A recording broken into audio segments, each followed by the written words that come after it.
Моето патешествие низ населените места во Македонија ете ме донесе, така да речам, и во незините урбани места и предели.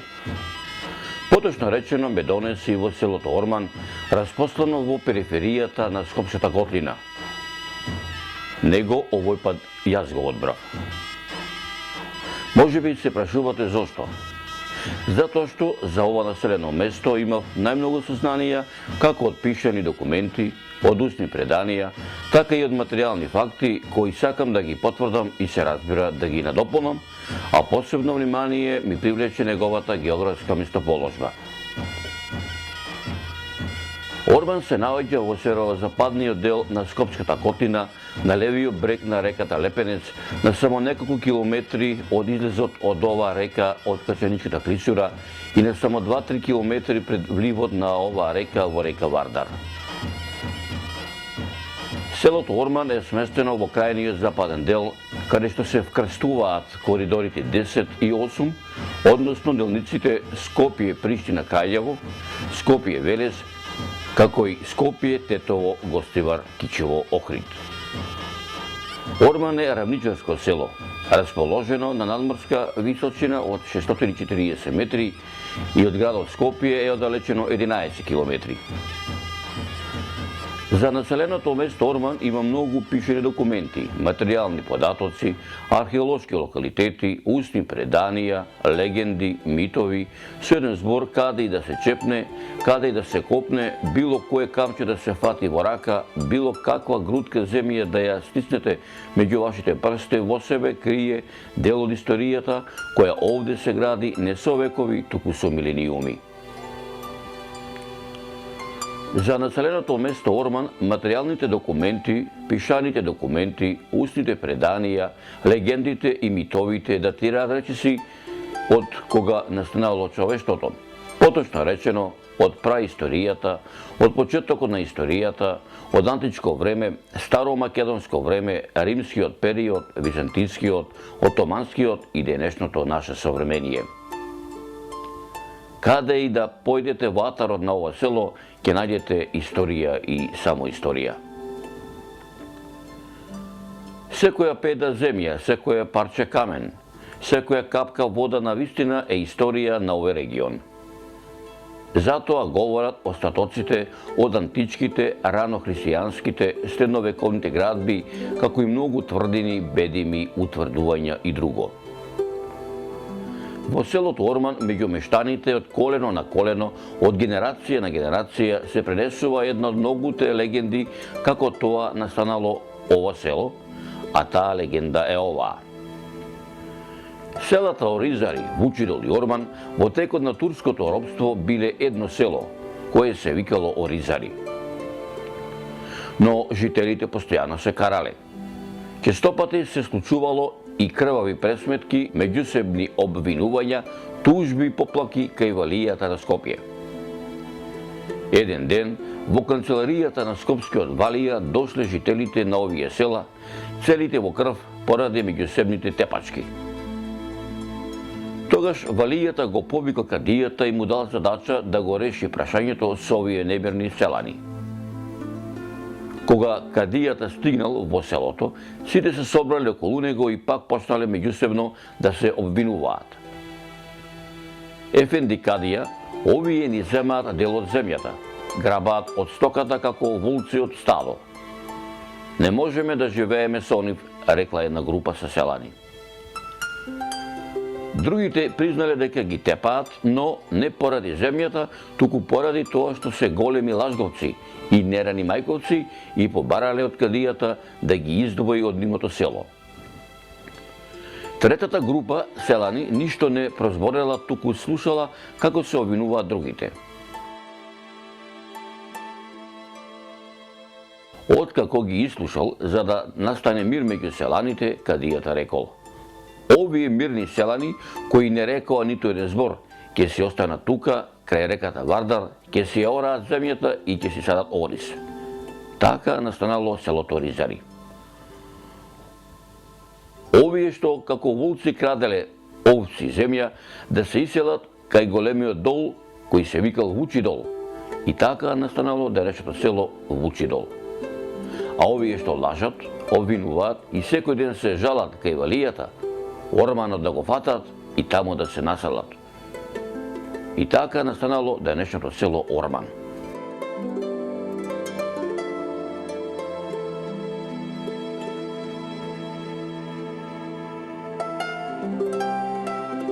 Петре, вака да ни кажеш за селово, колку куќи има, колку жители? Па сега, слушай, сега поново било многу мало, 30 куќи. Сега со викендици има околу 100. Околу 100 куќи? Да, има. Колку жители има денеска? Па сега има околу 200-300 жители. Колку е далеко од Скопје? Па од Скопје намо е 15 км од центарот, кој ќе земете од Поштап, доде 15 и од Ѓорче намо е 7 км. Кој му се соседни села на Орман? Па овдека е Волково, Така. и ова Никиштанско село, што е Никиштани, Така. Шиптарско село. Така. Тоа е, тие. Што луѓето од Памтивека до денеска работеле? Абе, порапред смо работеле со земјоделие. И сега претежно со земјоделие си работаме, стварно.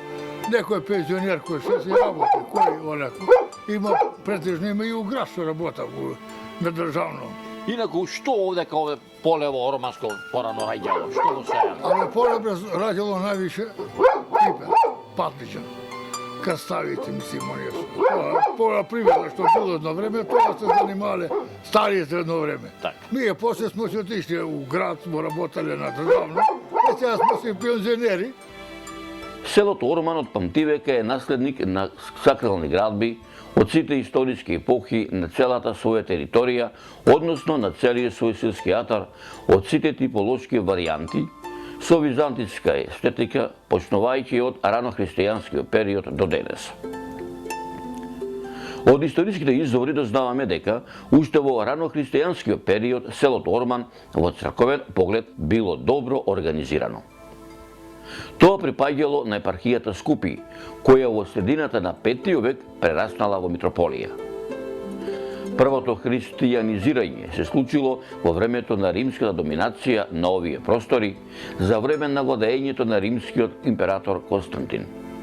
Според некои устни преданија, тука некаде во атарот на селото Орман се родени скупските митрополи Дакус, Парегорие, Урсулие, каде што траги од духовното христијанско живење од тоа време, како што се еднокорабни цркви и ранохристијански базилики во атарот на селото Орман се забележани на повеќе локалитети, како што се локалитетот Конјушница, локалитетот Давина, локалитетот Бадер, локалитетот Смрđец и други. Исто така, ова населено место се спомнува и во пишаните документи во грамотите на тогашниот владетел со Македонија, царот Душан, кои датираат од 1230 година, а исто така и во црковните повелби и грамоти од македонскиот крал, кралот Димитрија Волкашин, кои датираат од 1365 година, и македонскиот крал, кралот Марко, од 1371 година. Воедно, пишени документи и материјални докази за ова населено место имаме и во отоманските дефтери, кои датираат од 1371 година, па се до 1912 година. Поточно речено, пишени документи за селото Орман среќаваме во отоманските дефтери на тогаш познатиот и историски денешен објект Хавзи Пашените конаци, чии написи датираат од првата половина на 19 век.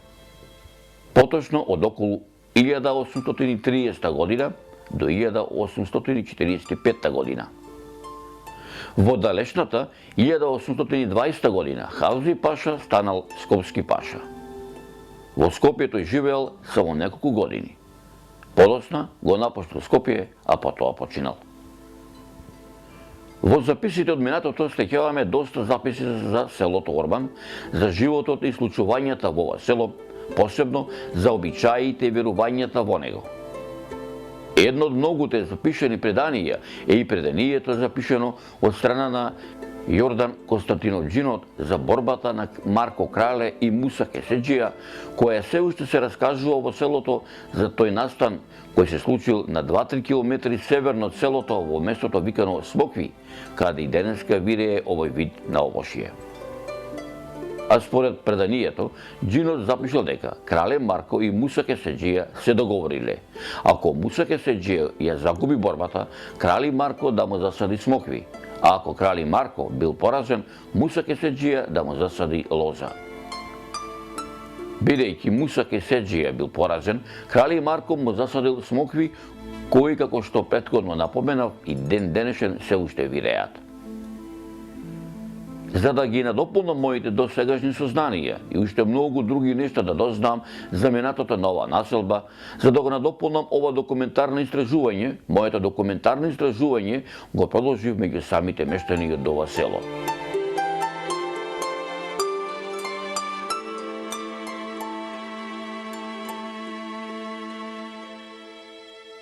Ова те прашам, сега кога шетам и село одека горе на Ридот имате една црква. Да. Беше затворена. Како се вика црквата? Таа сега сме го правиле пред 4 години Свети Спас се вика. Свети Спас, а? Да, јас сум работел у црквен одбор, тогаш сум бил пред 4 години и 5. Ори 6 има, јас сум работел у таа црква, смо работеле, мислим од село смо имали мислим од друго место немало донации, сме ишли од Волково вамо намо по село, смо собирале пари. На стари темели е правена? Не, новија. Немало црква тука. Горе, пошто, знаеш, имамо гробишта Така, таму. да, ги видов така. Понапред ни вика, по појта бе гробишта имате, црква немате. И ми едно 5 души кои влегамо нови Во одборот? во одборот. И имаше нешто пари од стариот одбор што беа, нешто собирамо пари, црквата направимо, надимо. Мештаните ми го раскажа и ова предание во кое се вели дека на местото каде што сега се наоѓа селово имало манастир посветен на Свето Благовештение.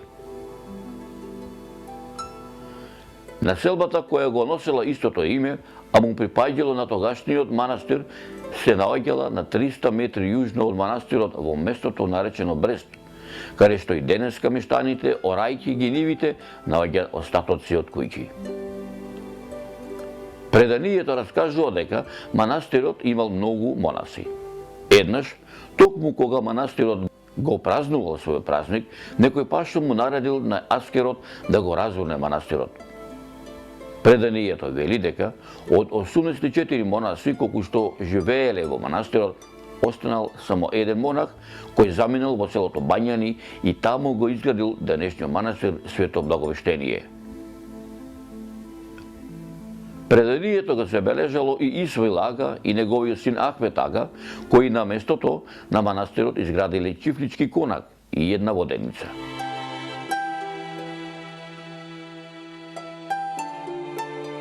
А пошто конакот бил изграден на вакавски имот, овие двајца турски достоинственици се до 1913 година, секоја година на манастирот Свето Благовештение во село Бањани му давале 50 оки масло за јадење, 300 оки ориз, 700 оки брашно, 500 оки граф. Додека пак, овие турски достоинственици во селото Орман вода за пење донеле од изворот Герис, кој се наоѓал на 3 км северно во непосредна близина на атарот на сегашното село Киштани.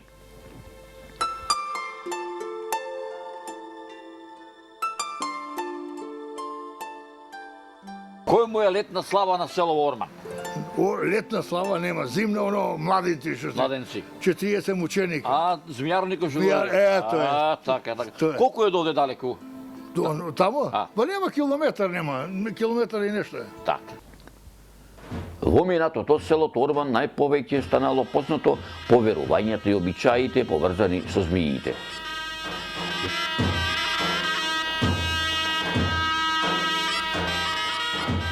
За овие обичаи имаат пишувано повеќе истражувачи, меѓу кои Јована Хаџи Василевиќ, Миленко Филиповиќ, Христо Вакеларски и други.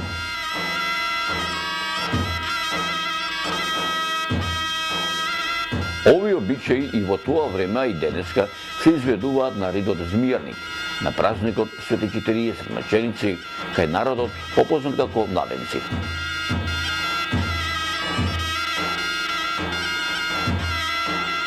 Овој ден мештаните од село Орман го празнуваат и се слави како селска слава.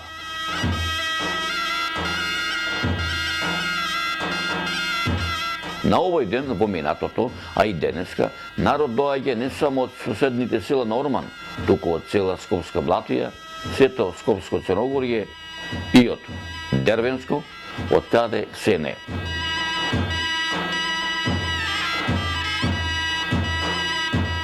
Оваа посета на селото во минатото, а и денески поврзано со култот на змиите.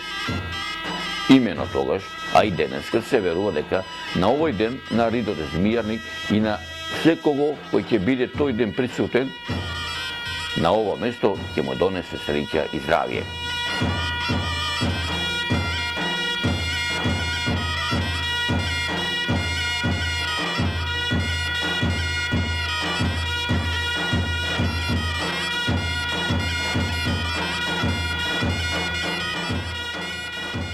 На денот на змиите, на денот на празникот 40 ноченици, на празникот младенци, присуствував и јас, каде што се уверив во стариот обичај, каде што во манастирскиот двор, во манастирската црква, заедно со насобраниот народ, по утринската литургија одржана од страна на парохискиот свештеник, се упатив кон ридот змијарник, барајќи да најдам и јас змија.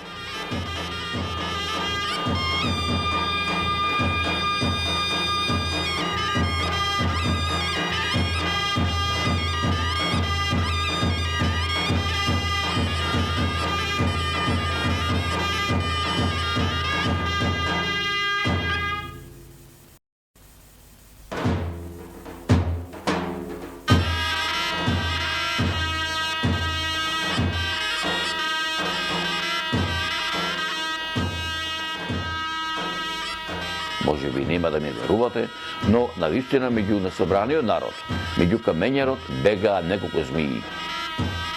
И кога еден од мештаните на сет глас им објави на народот дека во својата рака има змија, а тоа го потврди со високо кренатата рака, народот се врати во манастирскиот двор и како по стар обичај, празнувањето положи со писокот на зорлите и екот на тапанот и непрекинатото оро и неизбежното манастирско гравче.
И навистина бев пријатно изненаден од тоа што го доживеав.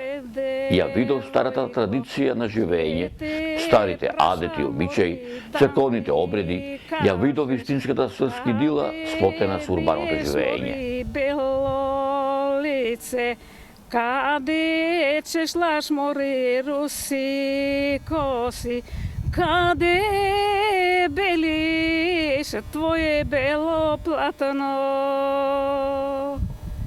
Oj, stojane more bre ovčare, što me prašaš more, ke ti kažam, tamo dolu more voli vade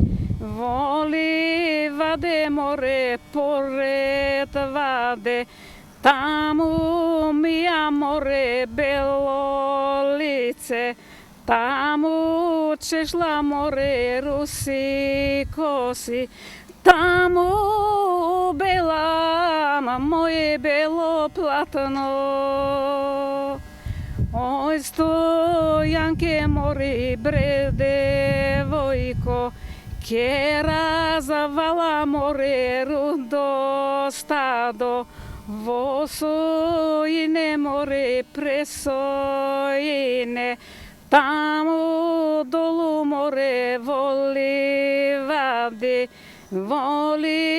vade more pored vade, ke iza ljuba more belo lice, ke izmrsam tvoje belo platno. No сепак, како што вели народот, со едно идење се не може да се види, се не може да се сними, во Скопската котлина остануваме понатаму да го продолжиме документаристичкото истражување, а дел од тоа истражување ќе ви го пренесеме и вам, почитувани мои сограѓани, каде и да сте во наредниве документарни емисии кои ќе следуваат. Voli vade more pored vade, ke otrujam tvoje belo stado, ke otrujam tvoje belo stado.